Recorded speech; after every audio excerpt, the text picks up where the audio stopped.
Hello. आप सभी का इस संस्कृत व्याख्यानम चैनल में हार्दिक स्वागत है। जैसा कि आप लोग जान रहे हैं कि मैं इस समय प्रत्यय बता रही हूँ और प्रत्यय में कृदंत प्रत्यय इस समय चल रहा है। कृदंत प्रत्यय में बहुत सारे प्रत्यय हैं, जिनमें से कुछ को मैंने बता दिया है और कुछ शेष रह गया है। उसी में से एक प्रत्यय है अनियर। एक प्रत्यय का नाम क्या है इसका? अनियर। तो आज मैं अनियर प्रत्यय पर चर्चा करूंगी। आइए देखते हैं।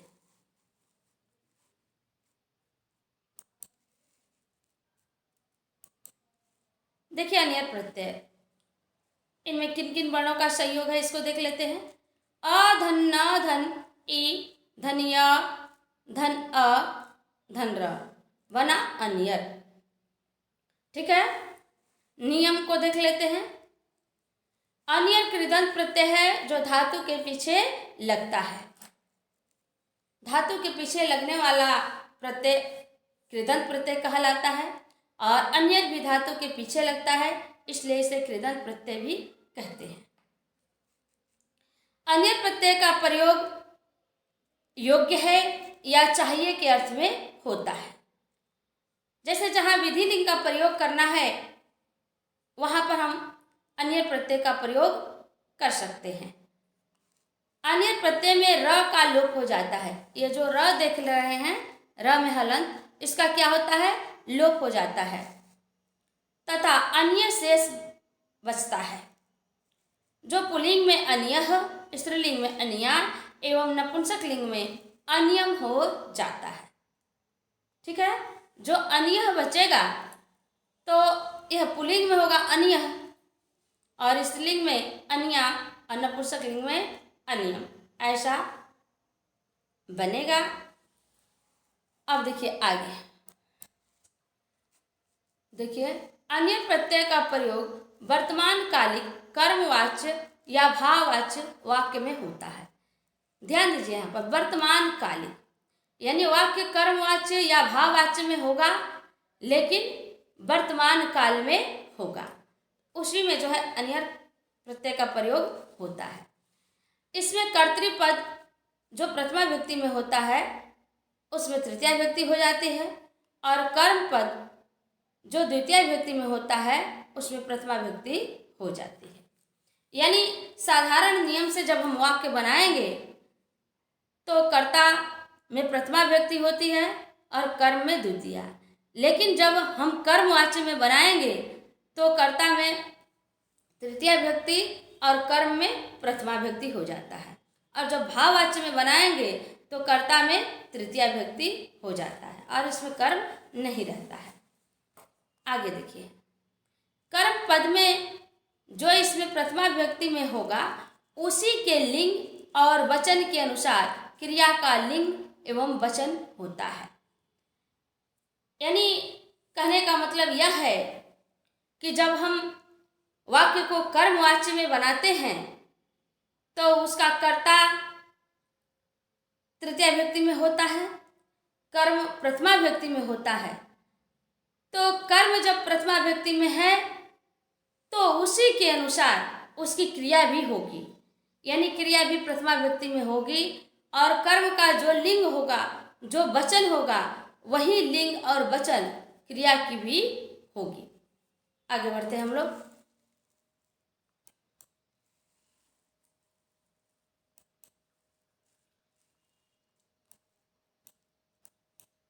यदि वाक्य में कर्म न हो तो क्रिया नपुंसक लिंग एक वचन में होगी। जब वाक्य में कर्म है तब तो क्रिया कर्म के अनुसार होगी, लेकिन जब वाक्य में कर्म नहीं है तो क्रिया नपुंसक लिंग एक वचन में होगी। हमेशा कर्ता चाहे एक वचन में हो, द्विवचन में हो या बहुवचन में हो, इससे कोई मतलब नहीं होगा। क्रिया हमेशा नपुंसक लिंग एक वचन में होगी। अगला देखिए, धातु से अनियर प्रत्यय होने पर धातु के स्वर ई उ री गुण अर्थात ए ओ अर हो जाता है। धातु में जो भी स्वर है, ई है, उ है, री है, तो उसका गुण आदेश हो जाता है, यानी ए ओ अर हो जाता है, अर्थात ई के स्थान में ए, उ के स्थान में ओ और री के स्थान में अर हो जाता है। अन्य प्रत्यय युक्त शब्दों के रूप पुल्लिंग में राम, स्त्रीलिंग में लता एवं नपुंसकलिंग में फल के समान चलता है। अन्य प्रत्यय से जो शब्द बनते हैं उनका रूप चलता है। तो वह रूप कैसे चलता है? तो पुल्लिंग में जाएंगे तो राम के समान, स्त्रीलिंग में लता के समान और नपुंसकलिंग में फल के समान इसका रूप चलता है। चलते हैं आगे। देखिए प्रयोग विधि। अब यहाँ पर हम वाक्य बनाने जा रहे हैं, आप लोग ध्यान से देखिएगा। उसे विद्यालय जाना चाहिए। क्या है? उसे विद्यालय जाना चाहिए। इसका संस्कृत देखिए, स या सा। उसे कहने से स्त्रीलिंग या पुल्लिंग स्पष्ट नहीं हो रहा है। हम स्वतंत्र हैं यहाँ पर सह भी लगाने के लिए और सा भी लगाने के लिए। कोई एक लगाएंगे, समझने के लिए हम दोनों यहाँ पर लिखे हैं, सह विद्यालयम गच्छेत या सा विद्यालयम गच्छेत। यह वाक्य कर्तृवाच्य में है। यहाँ पर कर्ता जो है प्रथमा विभक्ति में है, कर्ता एक वचन का है, और कर्म जो है द्वितीय विभक्ति में है, और क्रिया कर्ता के अनुसार है। कर्ता जिस पुरुष और जिस वचन का है, यह क्रिया भी उसी पुरुष और उसी वचन की है। यानी कर्ता प्रथम पुरुष एक वचन का है तो यह क्रिया भी प्रथम पुरुष एक वचन की है। हालांकि यह क्रिया विधि लिंग की है। तो जब हम धातु रूप से बनाते हैं यहाँ पर, तो यह वाक्य कैसे बना है? कर्तृवाच्य में। लेकिन अब हम इस धातु रूप से नहीं बल्कि अन्य प्रत्यय युक्त शब्द से बनाएंगे। तो वाक्य कैसे बनेगा? कर्मवाच्य में। अब कर्मवाच्य में क्या होता है? नियम कह रहा है कि जब हम अन्य प्रत्यय युक्त शब्द से वाक्य बनाते हैं तो हमारा वाक्य जो है कर्मवाच्य में हो जाता है, और उस कर्मवाच्य का कर्ता तृतीया विभक्ति में होता है। तो देखिए, सह का तेन तृतीया में क्या हो गया? तेन, और सा का क्या हो गया? तया। कोई एक लिखेंगे, तेन विद्यालयः गमनीयः या तया विद्यालयः गमनीयः। तो आप देख रहे हैं कि कर्ता में तृतीया विभक्ति लगी हुई है, और कर्म जो यहाँ पर विद्यालय में लिखा गया है, यहाँ पर विद्यालयः है, क्योंकि कर्म पुल्लिंग है। तो कर्म में कौन सी विभक्ति हुई? प्रथमा विभक्ति। पुल्लिंग प्रथमा विभक्ति एक वचन। अब इसके साथ क्रिया भी पुल्लिंग प्रथमा विभक्ति और एक वचन की हुई है, गमनीय। ठीक है, तेन या तया विद्यालयः गमनीय। आगे बढ़ते हैं हम लोग। रमा को रोटी खानी चाहिए। रमा को रोटी खानी चाहिए। रमा रोटिकाम खादेत। रमा प्रथम पुरुष एक वचन का करता है, इसलिए इसके साथ खादेत क्रिया भी प्रथम पुरुष एक वचन की हुई है। हालांकि क्रिया विधिलिंग में है क्योंकि चाहिए का अर्थ बोध हो रहा है, और रोटिकाम द्वितीय विभक्ति में है। साधारण नियम से ऐसे ही अनुवाद बनता है, यानी कर्तृवाच्य में ऐसे ही अनुवाद बनता है। कर्ता प्रथमा विभक्ति में, कर्म द्वितीया में, और क्रिया जो है कर्ता के अनुसार। अब हम इसको कर्मवाच्य में बनाएंगे और जो है अन्य प्रत्यय युक्त शब्द से बनाएंगे। तो क्या हो जाएगा? रमया। रमा से क्या हो गया? रमया। रोटिका। रोटिकाम से क्या हो गया? रोटिका। रोटिकाम द्वितीय विभक्ति में है, लेकिन रोटिका प्रथमा विभक्ति में है। रोटिका खादनिया। आप देख रहे हैं कि यह कर्ता जो है तृतीय विभक्ति में हो गया है, लेकिन क्रिया तृतीय विभक्ति में नहीं है, क्रिया प्रथमा विभक्ति में है। क्यों? क्योंकि इसका कर्म जो है रोटिका, यह प्रथमा विभक्ति में है, और रोटिका स्त्रीलिंग है, एक वचन में है, इसलिए क्रिया भी स्त्रीलिंग एक वचन में हुई। आगे चलते हैं।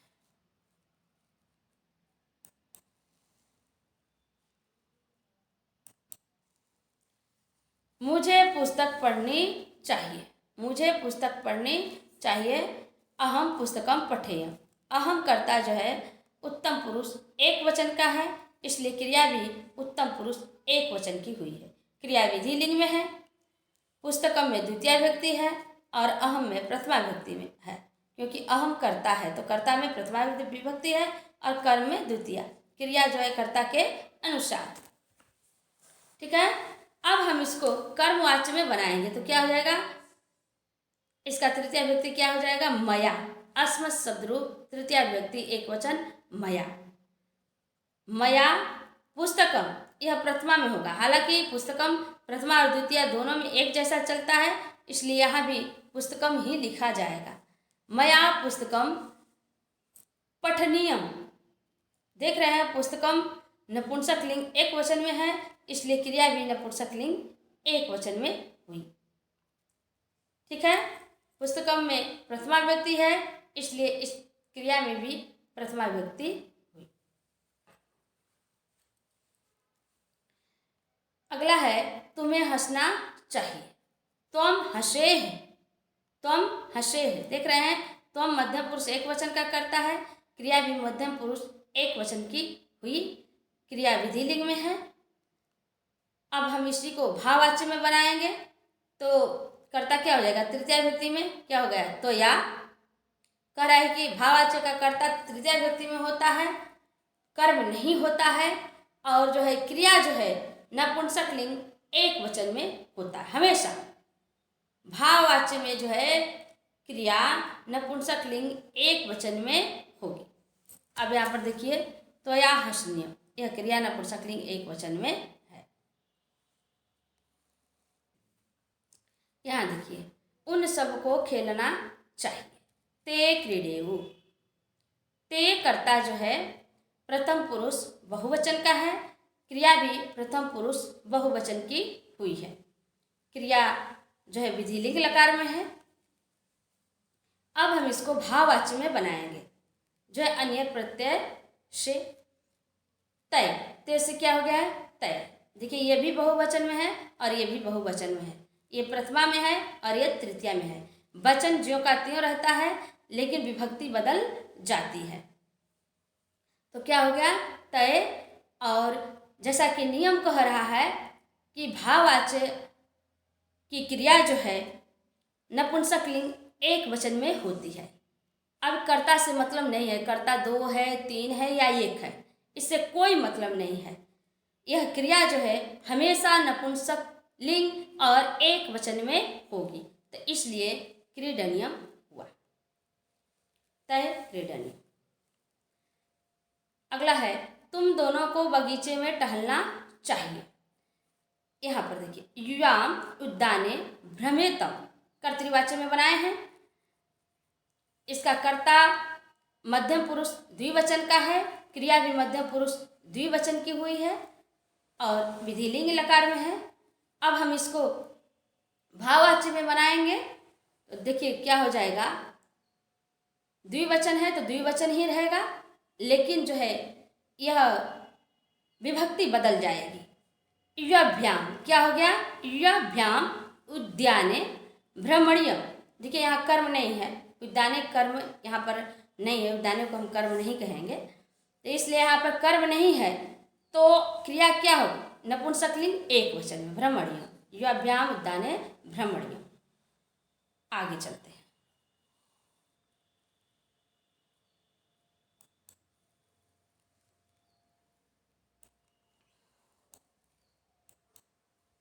अब देखिए कुछ अन्य प्रत्यय युक्त शब्द, धातु प्रत्यय और जो शब्द बने हैं उनको हम पुल्लिंग में रखे हैं, स्त्रीलिंग में और नपुंसक लिंग में।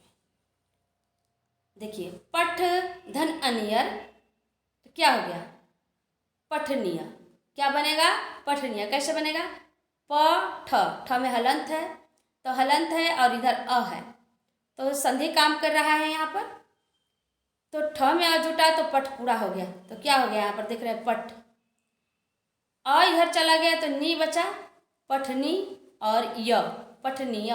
र तो लुप्त हो जाएगा, र का क्या हो जाएगा, लुप्त हो जाएगा। इसलिए यहाँ पर क्या हुआ, पठनीय तो पुल्लिंग में हो गया पठनीय, स्त्रीलिंग में पठनिया और पठनीय। पढ़ना चाहिए या पढ़ने योग्य, ऐसा अर्थ निकलेगा। उसी तरह से हुआ बद धन अनियर, यहाँ पर देखिए द में हलंत है तो अ जाएगा तो बद पूरा हो जाएगा और निय र लुप्त हो जाएगा। क्या हो जाएगा? बदनीय। पुल्लिंग में बदनीय, बदनिया, यानी स्त्रीलिंग में बदनिया और नपुंसकलिंग में बदनियम, यानी बोलना चाहिए। ठीक है, आगे देखिए। वच धन अनियर वचनीय, वचनिया, वचनीय। गम धन अनियर गमनीय, गमनिया, गमनीय जाना चाहिए। रच धन अनियर रचड़ीय, रचड़िया, रचड़िय रक्षा करनी चाहिए। आगे चलते हैं।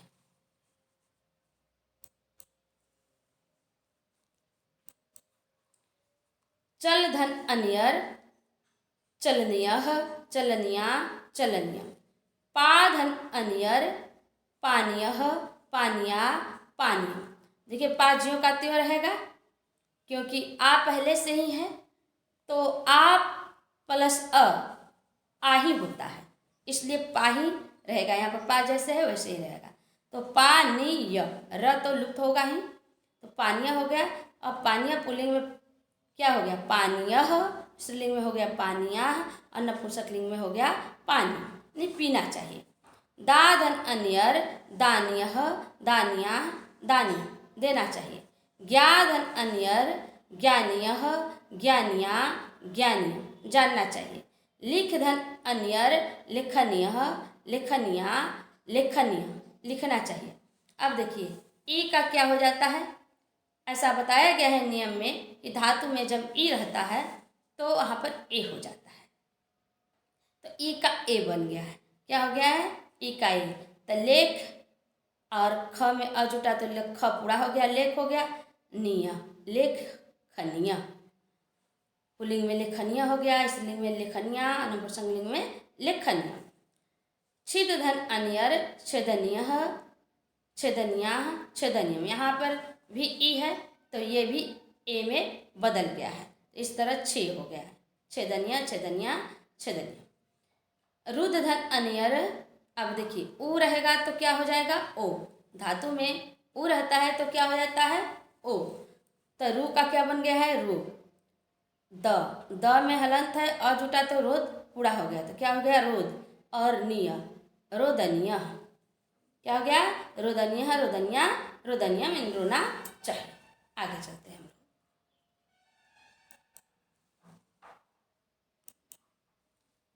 देखिए दी धन अनियर नयनीय, नयनिया, नयनियम यानी ले जाना चाहिए। अब यहाँ गुण कैसे काम कर रहा है? यहाँ गुण कैसे काम किया है? और यहाँ पर गुण के बाद एक और संधि काम कर रहा है, अयादि संधि। कैसे हुआ है देखिए। नी धन अनियर, तो न में क्या है? ई है। न धन ई धन अनियर। अब इस ई का गुण के अनुसार क्या बन जाएगा? ए। न धन ए धन अनियर। लेकिन जब ए के बाद अ आया तो यहाँ पर फिर अयादि हो गया। न धन अय धन अनियर, तो क्या हो गया? नयनीय। क्या हो गया? नयनीय। ठीक है, आगे चलते हैं हम।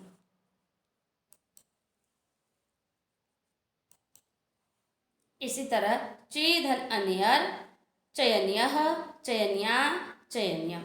क्री धन अनियर क्रेड़िय, क्रेड़िया, क्रेड़ियम खरीदना चाहिए। भी धन अनियर भयनीय, भयनिया, भयनियम डरना चाहिए। शी धन अनियर शयनीय, शयनिया, शयनियम सोना चाहिए। जी धन अनियर जयनीय, जयनिया, जयनियम जीतना चाहिए। भुज धन अनियर भोजनीय, भोजनिया, भोजनियम यानी खाना चाहिए। आगे चलते हैं हम लोग।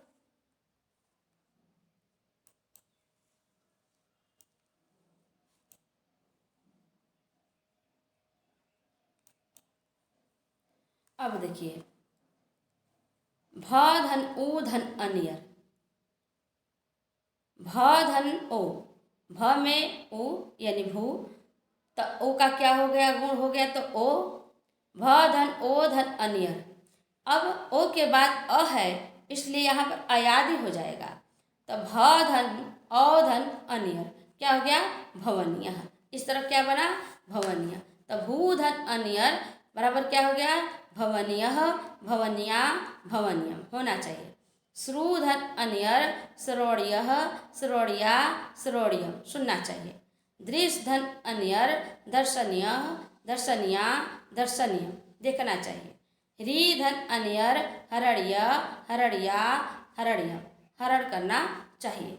मृ धन अन्यर मरणीय, मरणिया, मरणियम मरना चाहिए। अस्मृ धन अन्यर स्मरणीय, स्मरणिया, स्मरणीयम स्मरण करना चाहिए, स्मरण करने योग्य। इस तरह से क्री धन अन्यर करणीय, करणीय, करणीय करना चाहिए या करने योग्य, ऐसा निकल रहा है। मुझे पूरा विश्वास है कि आप लोगों को आज मैंने जो अन्यर प्रत्यय बताया है वह अच्छी तरह से समझ में आ गया होगा। आगे मैं आप लोगों को कुछ अभ्यास कार्य दे रही हूँ जिसको आप लोग बनाइएगा। देखिए अभ्यास का अहम गृहं गच्छेयं तय विद्यालयं गच्छेयुः वयं खादेम यूयं क्रीडेत रमेशः पाठशालां गच्छेत सीता पत्रं लिखेत रमा पुस्तकं पठेत तौ कन्दुकं क्रीडेतां ता उद्याने भ्रमेयुः वयं राजमार्गे न धावेम। इस तो अभी के लिए इतना ही। धन्यवाद।